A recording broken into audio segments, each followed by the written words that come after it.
tell me a little bit about what you're hoping for in 2022 for La La Land? I mean, it's such a great concept and you do some really inventive things.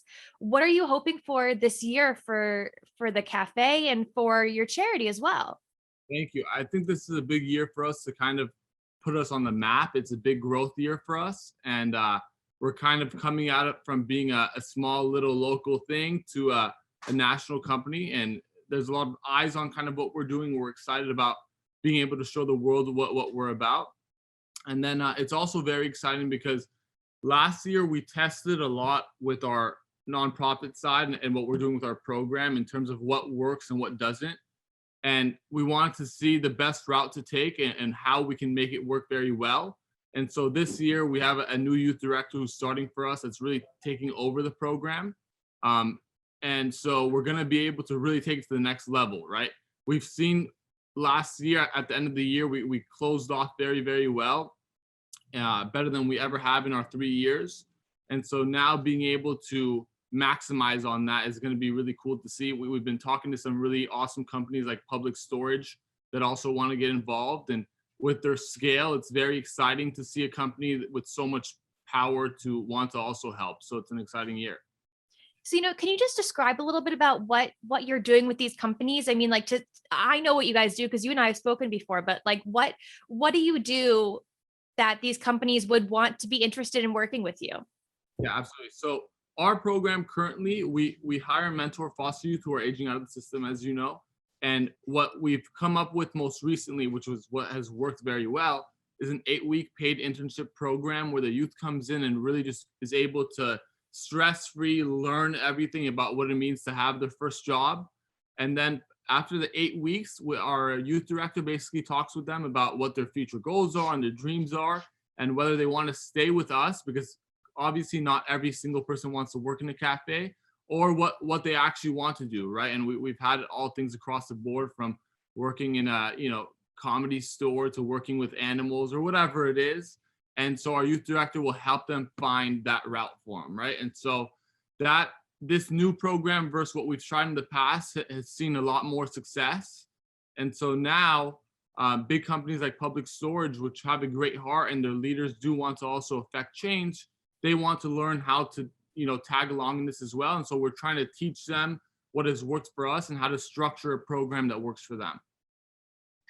And what drew you to the restaurant industry specifically? I mean, you started the charity first. You started the nonprofit to help foster youth before you started La La Land Kind Café. So what drew you to start La La Land? I mean, the restaurant industry is tough, and you were already in nonprofits, which is tough. So it's a funny story because growing up, I was always very entrepreneurial, but I didn't necessarily think that I'm gonna be in hospitality, right? It was always like all like real estate and stuff like that. And the first thing I ever did was that when I dropped out of college, I opened my first restaurant, and it was called Poke the Raw Bar. It was here in Dallas, and it did very well. But it also, during that time, I was very passionate about the hospitality side, and I loved interacting with people all day. But at the end of the day, we were serving raw fish, and I didn't feel passionate about that side, right? I wanted my work to actually mean something to the world. And while I was there, that's when I started being very involved with nonprofits and kind of figuring out how to make an impact. And that's when I had learned about kids in foster care and what happens to them when they age out of the system. And I had met with a couple of kids, heard their stories, and I was very passionate about it. I grew up in Mexico where I saw homeless kids around me all day long. And so I think it's stuck with me for a very long time. And so at that time, when I left the restaurant, I thought I was never going to do hospitality again. I was like, this nonprofit is my passion. And I really enjoyed doing it every single day. And I wanted to focus on it. And while we were doing the nonprofit, and we kept hitting this roadblock of, okay, even when we provide therapy and mentorship and housing and all these things, a kid still needs a stable job to become a happy adult, right? And so it was pretty surreal that was kind of the roadblock, because now I was able to combine both my passions, where I really loved hospitality and touching people, and now our nonprofit side of being able to present this opportunity for our youth, right? And so it was kind of a magic formula that came together naturally. And how did the youth react to, hospitality as what is a first job for most of them? Yeah, absolutely. I think that's such a magical part of this is that hospitality, you learn so much, especially in your first or second job, right? Especially when you're coming, right out of being 18, now being in front of thousands of people every day and having to interact and see different things and different personalities and emotions.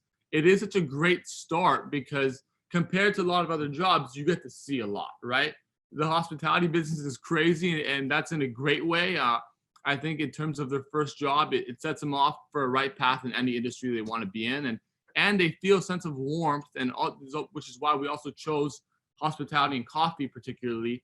Is when you walk into a coffee shop, you feel warm, and you feel like all your team members want to be there, and the customers that walk in, it's a bit of a different experience in like a high-end restaurant or a fast casual, just putting out sandwiches. A coffee shop brings a sense of love, and I think our youth feel that as well.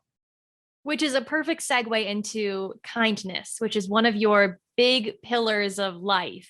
You love kindness. Can you talk a little bit about kindness and how that's one of the things that you believe in so strongly? Yeah, absolutely. So, the deep root of this is growing up in Mexico in such a loving culture of people where, you're best friends with all your neighbors and everyone at school is so nice to each other. And people have a deep care for each other. Um, we ended up moving to California to Los Angeles when I was about 12 years old, and obviously as a kid you don't really see kind of what you're going through at that time. You're just kind of going through it. And LA, I love LA, don't get me wrong, but it's a tough place. It's very different. You don't get as much of that kindness naturally going around, and so naturally I started to become a little bit unkind throughout my life growing up there. And once I started getting older and I started to kind of reminisce on how I grew up, and my parents really just didn't like living in LA. They wanted to be somewhere where we could go back to kind of that environment. And we moved to Dallas. Coming back to Dallas, the people are also so kind that it kind of puts you back into that type of environment and feeling. And it also shows you how important kindness is for your life, right? Literally, your entire life changes when you have the right people around you that actually love and care for you, and they show you a little bit of kindness. And it's not crazy, drastic things they need to do. It's literally the most simple thing in the world, right? And so for me, growing up with that, it made it a big point in my life to how can we normalize kindness, right? And that became literally the main goal of the company, in the sense of that's why I love hospitality. I get to touch thousands of people every day, now millions of people a year almost, right? And as we grow, that's going to start to multiply. And when you come in, if I can give you a genuine compliment, if I can tell you we love you on your way out, and you feel that energy when you walk in and you feel actually welcome, and when you go through that experience, you walk out a different person for at least that day, right? And the beauty about coffee is I get to see you 3, 4, 5, sometimes 7 times a week. And so if that starts to take an effect on you, you're going to start to also spread that on the people around you, right? And so now as we grow as a company, it is our sole drive for our entire corporate team. We want to touch people, and that's what's so exciting about growth, right? Thinking about spreading that mission to millions of people is a big push for us. And I think as we do continue to grow, I think America as a whole will see us starting to change a little bit and to actually focus on kindness, right? And that's as easy as it is. It's very simple. It's, as a country, I think a lot of our people are very kind. We're a very kind country, but I think we don't tend to focus on it, and it kind of slips our mind, right? We see someone on the street that has awesome hair and an awesome outfit on, and we might think that in my mind, but we don't tend to express it. And that's what it's about now is I think America as a country should be represented by kindness. And I think us, as even though people might right now see it as a coffee shop, I think that we'll be the ones leading that into the future. Well, and you've mentioned this before, that part of your mission is that your employees, as they move on to other jobs, they're going to bring this notion of kindness with them and bring it to their next job, and inform others on how to react and how to treat each other in kitchens and how to treat each other at front of house, and that it's spreading the mission that way as well, in behind the scenes and in restaurants, rather than just front of house to customers, which is a really interesting way to think about it as well. Absolutely. I think leaders are such a big thing. Everyone grows through life and ends up leading someone else. And for us, we know not everyone that starts with us is going to stay with us forever, right? A lot of kids are still in college and growing up. And so we really believe in presenting the right model and the right experience and set the right tone so that when they do leave here, they take that kindness with them, right? And again, when you think about scale and you start to touch that many leaders, you start to touch a lot of people as time goes on, right? And for us, we take a big responsibility in that. For us as a company, it's something that we try to focus on so greatly in the sense of like, if you just want to be a barista, this is not the right place for you. If you're just looking to make a paycheck and go home, this is also not the right place for you because there's easier ways of doing that, right? You can go work at Starbucks, go in, take a paycheck, and go home. We are here to make a difference, and we're here to serve kindness, and that's first before everything. So you can have the best latte art in the world, but if you're not here to serve kindness first and the coffee secondary, you're not going to like this job, because that's what we're all here for as a unit. It's almost like when you go out and volunteer because you want to make a difference, you're coming here to make a difference. And hey, the good news is here you actually get paid and you make a living, right? But that should be the reason why you chose to be here, right? Because it's not an easy thing to do. It's not, you can't come here and fake it. It's about really wanting to make the world better. And I think at the end of the day, that's what makes it special. So what do you hope that your employees, spread as they move on to new jobs, as they move on to the world? Like, what do you hope that your mission does for people? Yeah, absolutely. So I think this is the perfect example in the sense of, look, when you come in, and I hope at some point you can also interview some of our employees.